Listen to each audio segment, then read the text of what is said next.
আমাদের পরিবারের নতুন সদস্য পুত্র না কন্যা, আজকে তোমাদের সঙ্গে সেটাই শেয়ার করব।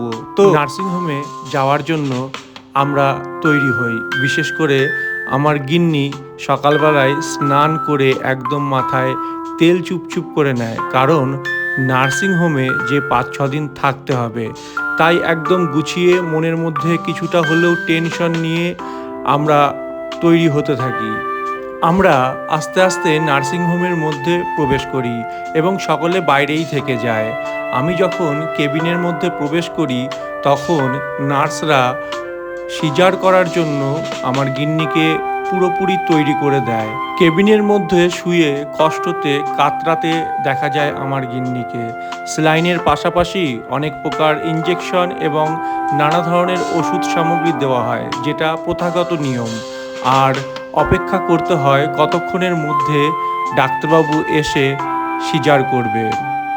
দ্বিতীয় বেবি নেওয়ার সময় অনেক রকম ইঞ্জেকশন এবং নানা ধরনের ওষুধ সেবন করতে হয় আমার গিন্নিকে।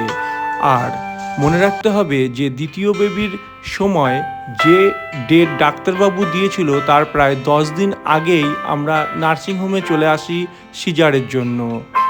কষ্টটা আমি অনুধাবন করতে পারবো না, আমি শুধু ভিডিওটা করছি, কিন্তু কষ্টটা শুধু ফিল করতে পারছি ধীরে ধীরে। দ্বিতীয়বার গর্ভবতী হলে প্রথমবারের তুলনায় অনেক বেশি ক্লান্ত বোধ করতে দেখি আমার গিন্নিকে, এবং তার কথাবার্তার মধ্যেও সেই কষ্টের ছবি ফুটে ওঠে বারবার।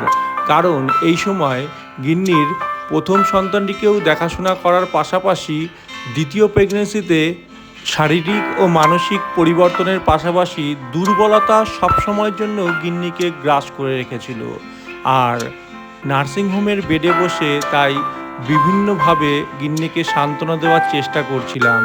আমার মেয়ে গিন্নির পাশেই দেখুন দাঁড়িয়ে রয়েছে, এবং বারে বারে গিন্নি শুধু একটা কথাই জিজ্ঞাসা করছিল যে কতক্ষণে ডাক্তারবাবু আসবেন। সকাল থেকে দুপুর প্রায় 4টে স্যালাইন শেষ হয়ে গেছিল এই পর্যন্ত।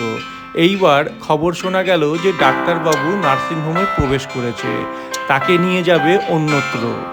ওটিতে নিয়ে যাওয়ার পূর্বে আমার মেয়ে, অর্থাৎ আমাদের একমাত্র কন্যা সন্তান, যা এতদিনে 7 বছর 4 মাস বয়স হয়ে গেছে, সে তার মাকে পাপ্পি দেওয়ার জন্য জেদ করতে থাকে। অবশেষে তার মার সাথে অনেক সময় ধরে নানা ধরনের ভালোবাসার ইঙ্গিতপূর্ণ কথাবার্তা বলতে শোনা যায় আমার ছোট্ট মেয়েটির সাথে তার মায়ের। মেয়ে বলতে থাকে, ওমা তুমি কখন আসবে, কতক্ষণের মধ্যে আসবে? আর তার মা জবাব দেয়, আমি অল্প কিছু সময়ের মধ্যেই আসছি।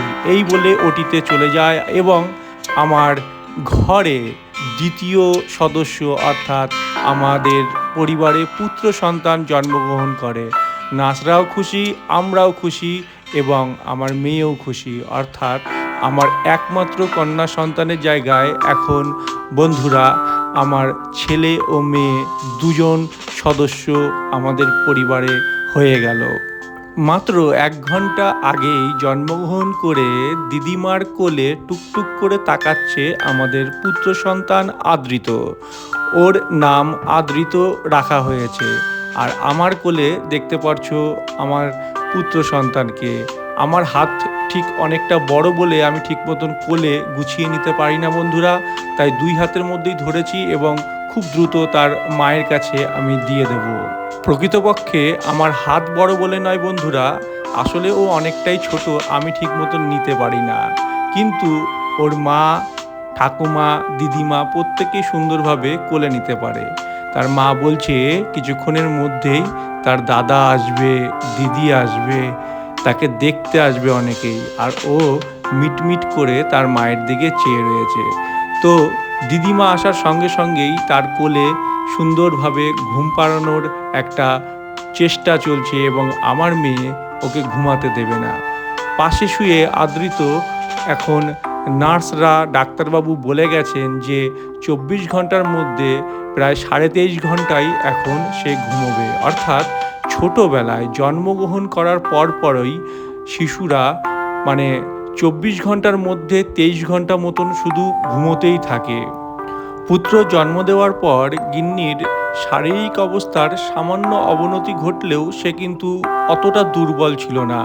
সে নিজে নিজেই সমস্ত কিছু ধীরে ধীরে করতে থাকে এবং তার হাতের স্লাইন কিছুক্ষণ যাবৎ চলতে থাকলেও পরবর্তী সময় তা খুলে দেওয়া হয়। এবার আমাদের বাড়ি ফেরার পালা, অর্থাৎ নার্সিংহোমের সামনে আমরা দাঁড়িয়ে গিন্নি প্রস্তুত। বন্ধুরা, 4 চাকার মধ্যে যদি মারুতি ভ্যান নেওয়া হয় তাহলে অনেকটা জায়গা থাকার জন্য খুব স্বাচ্ছন্দ্য বোধ করে প্রেগনেন্সি মহিলারা, তাই আমরা মারুতি ভ্যানে করেই চলে আসলাম একদম বাড়িতে। আর সেখানে চলে তাকে বরণ করে নেবার পালা, অর্থাৎ আদৃতকে বরণ করে নেবার এখন বিভিন্ন অনুষ্ঠান পালন হতে থাকবে। তার আগে বলে রাখি, এত বড় একটা হাঁড়িতে এক গাদা মিষ্টি নিয়ে এখন ওই দেখেন প্রবেশ করছে আমার শাশুড়ি মা, কারণ পাড়ার প্রতিটা মানুষকে যে মিষ্টি মুখ করাতে হবে, তাই মিষ্টি মুখ করার সঙ্গে সঙ্গে তাকে বরণ করার একটা অনুষ্ঠান পর্ব চালু হয়ে যায়। ডালা বরণ করে আশীর্বাদ দিয়ে এখন আদৃতকে ঘরে তোলার পালা। বন্ধুরা, ভিডিওটি যদি ভালো লেগে থাকে একটা লাইক করে দেবেন, একটা শেয়ার করে দেবেন। ভালো থাকবেন আপনি এবং আপনার পরিবার। প্রতিটি পরিবারে যখন সন্তান আসবে সে যাতে সুস্থ স্বাভাবিক হয়, এই কামনা রেখেই আমি আমার ভিডিও শেষ করছি। Bye bye.